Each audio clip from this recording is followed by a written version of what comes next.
بسم اللہ الرحمن الرحیم۔ اسلام صرف عبادت نہیں، زندگی جینے کا بہترین طریقہ بھی ہے۔ آئیے کچھ ایسے الفاظ سنتے ہیں جو دل کو سکون دیں۔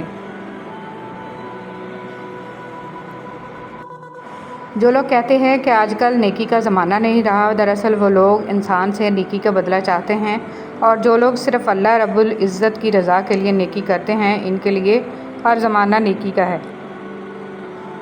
اگر آپ نے کبھی دکھی انسان کو خوش کیا ہے تو یقین رکھیں کہ تقدیر ضرور آپ کا پیچھا کرے گی، اور جیسے ہی اسے موقع ملا وہ آپ اس کا بدلہ ضرور دے گی۔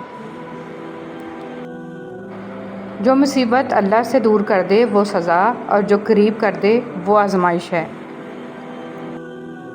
جہاں قدر نہ ہو وہاں خود کو خود ہی دور کر لو، کیونکہ نہ قدرے اور نہ شکرے لوگ جن کو سمجھ نہیں ہوتی، ان کو ہیرا بھی کانچ نظر آتا ہے۔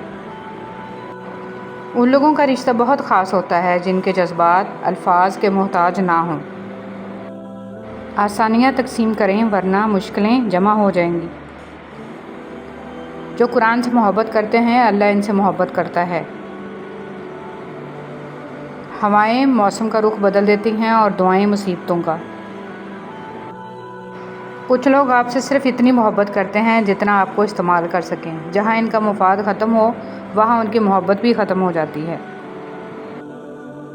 اللہ کی لاٹھی بے آواز ہے، وہ پہلے ڈھیل دیتا ہے اور پھر دیتا جاتا ہے، اور جب رسی کو کھینچتا ہے نا تو انسان منہ کے بل آ گرتا ہے، اور پھر کائنات کی کوئی شے اسے نہیں اٹھا سکتی۔ وہ لوگ جو تمہارے ساتھ ظلم کر کے سکون سے بیٹھے ہوئے ہیں وہ آج نہیں تو کل مکافات عمل کا مزہ ضرور چکھیں گے۔ حالت کوئی بھی ہو شکر ہمیشہ شکوے سے بہتر ہے۔ اللہ کے لاڈلے، کچھ لوگوں کو اللہ موسیٰ کی طرح لاڈلا رکھتا ہے، انہیں تکلیف دیتا ہے، آزماتا ہے، انتظار کرواتا ہے، پھر ان کے لیے سمندر سے راستہ نکالتا ہے، انہیں فرعون جیسوں سے محفوظ رکھتا ہے۔ منافق لوگ، حضرت علی رضی اللہ تعالیٰ عنہ نے ارشاد فرمایا، اللہ تعالیٰ کبھی دو مخلص لوگوں کو جدا نہیں کرتا، جدا تب کرتا ہے جب دونوں میں سے کوئی ایک منافق ہو، اللہ کبھی مخلص کو منافق سے نہیں جوڑتا۔ قدرت کا انتقام، چپ سے بڑی کوئی بددعا نہیں، اور انسان جب بولتا ہے تو قدرت خاموش رہتی ہے، اور جب بندہ خاموش ہو جاتا ہے تو قدرت انتقام لیتی ہے، اور بے شک اس کا انتقام بہت برا ہوتا ہے۔ جس کاپی کی ذمہ داری تمام مضامین کے مسائل کو حل کرنا ہو وہ رف کاپی بن جاتی ہے، گھر کا سربراہ۔ دنیا مکافات عمل ہے، کسی سے بدلہ لینے کی ضرورت نہیں، تقدیر پر چھوڑ دیں۔ جنہوں نے آپ کے لیے کنواں کھودا ہے وہ خود انشاءاللہ اس میں گریں گے، کیونکہ دنیا مکافات عمل ہے۔ سازشیں، غیبتیں، پیٹھ پیچھے وار، لوگ بھول بیٹھے ہیں کہ یہ سارا تماشا اللہ تعالیٰ بھی دیکھ رہا ہے۔ حضرت علی رضی اللہ تعالیٰ عنہ نے فرمایا، جب دل تکلیف میں ہو تو سکون کے لیے سب سے بہترین جگہ سجدہ ہے۔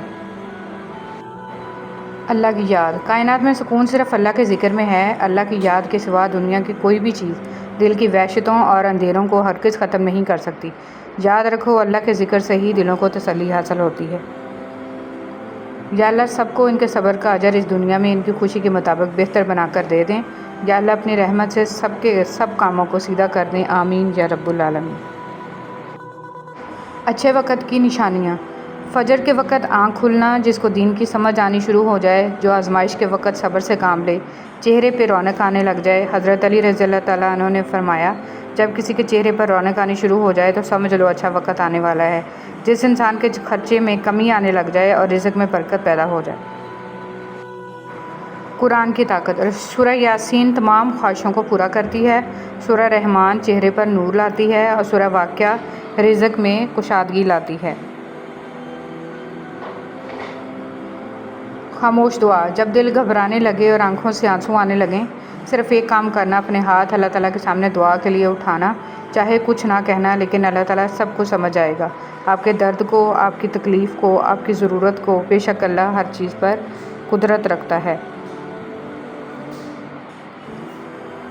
گھٹیا انسان، سب سے گھٹیا انسان وہ ہے جس کا تم سے دل بھر جائے تو وہ تمہاری خوبیوں کی نفی کرے، تمہارا راز فاش کرے، تمہارے اچھے برتاؤ کا انکار کر بیٹھے، اور جو بات تمہیں نہیں ہے وہ تمہارے بارے میں کہے۔